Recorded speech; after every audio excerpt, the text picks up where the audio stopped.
When I came home from work that evening, I knew something was wrong before I even reached my front door. My key no longer worked. 14 cardboard boxes were sitting on my porch. My clothes were inside them. My tools were inside them. And on top of one box sat the only thing I had left from my father, a small brass compass he had carried for decades. Then the door opened. My wife's sister, Vanessa, stood there with a calm smile. She looked at me and said, "Don't make this difficult. This is the kindest way we could do it." I stared at the woman standing in my doorway. Then I picked up one box and smiled, because Vanessa had just made the biggest mistake of her life. She had put everything I needed to expose her right in front of me. My name is Daniel Mercer. For 12 years, I believed my home was the one place in the world where I could finally lower my guard. I had worked hard for that house. Every wall had been painted by my hands. Every broken pipe, every loose cabinet, every damaged floorboard, I had repaired them myself. It wasn't a mansion. It wasn't even particularly beautiful, but it was mine, or at least, I thought it was. My wife, Claire, and I had lived there for almost 11 years. Then Claire's younger sister, Vanessa, lost her apartment. Claire asked if Vanessa could stay with us for a few weeks. I agreed. A few weeks became 2 months. 2 months became 6. And slowly, my own house began to feel like a place where I was merely tolerated. Vanessa started making decisions without asking me. She rearranged the furniture.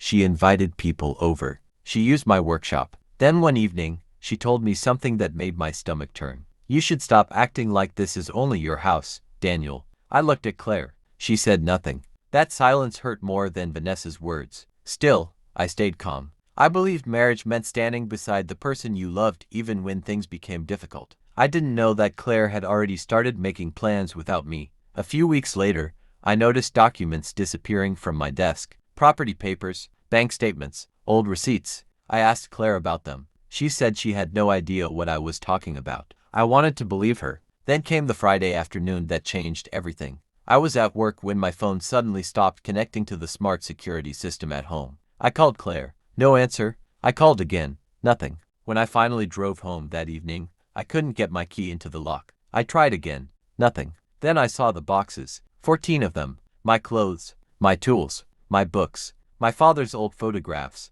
even the wooden box where I kept his brass compass. Everything had been thrown outside like my life was nothing more than unwanted furniture. The door opened. Vanessa stood there. Claire was behind her. I looked at my wife. "Claire, what is this?" She lowered her eyes. Vanessa answered instead. "We decided you need some time away." I couldn't believe what I was hearing. Some time away from my own home. Vanessa folded her arms. "You're making everyone uncomfortable." I looked at Claire again. "Is that what you think?" She whispered. "Daniel, please just go." That sentence broke something inside me, not because I was being thrown out, but because the woman I had spent 11 years protecting couldn't even look me in the eyes while doing it. I picked up the box containing my father's belongings. Vanessa laughed softly. "You're taking that?" I looked at her. "Yes." Then I said something she didn't expect. "Keep the house." Her smile widened. "I knew you'd eventually understand." I walked away, but I didn't tell her the truth. The house wasn't the only thing she had taken, and it wasn't the only thing she was about to lose.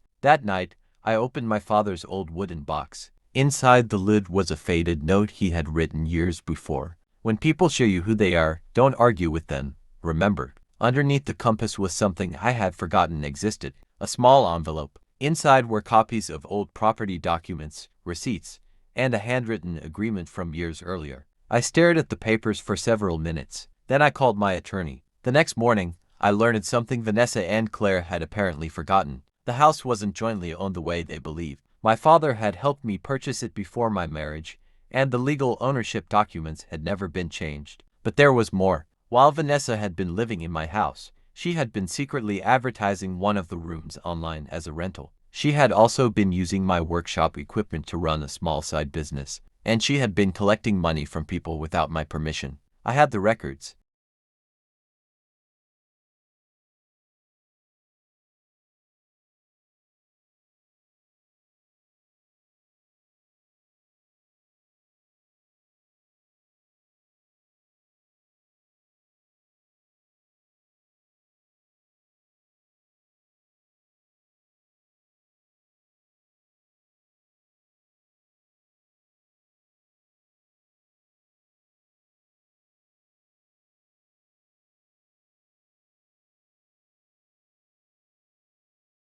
I would have fought for us if you had stood beside me. Her eyes filled with tears. But you chose her. She shook her head. I was scared. I nodded. So was I. Then I handed my attorney the documents. Vanessa was required to leave. The money she had collected from her unauthorized rental arrangement had to be accounted for, and the damage she had caused to my property became part of the legal dispute. But my revenge wasn't screaming. It wasn't humiliation. It wasn't destroying someone. My revenge was simply refusing to let people who had betrayed me control the rest of my life. I repaired my house. I rebuilt my workshop. I put my father's compass on the wall above my desk. And eventually, Claire and I divorced. Months later, I received one final message from her. It said, "I hope you're happy now." I stared at the screen for a long time. Then I deleted it, because happiness wasn't what I had been looking for. Peace was. And that night, I stood in the doorway of the house they had once tried to take from me. I touched my father's compass. The needle pointed north. For the first time in years, I knew exactly where I was going. Forward. They thought throwing me out would make me homeless. They thought changing my locks would make me powerless. They thought putting my life into 14 boxes meant they had already won. But they forgot one thing. You can take someone's belongings without taking their strength. And sometimes the greatest revenge isn't destroying the people who hurt you. It's rebuilding your life so completely that their absence becomes the best thing they ever gave you.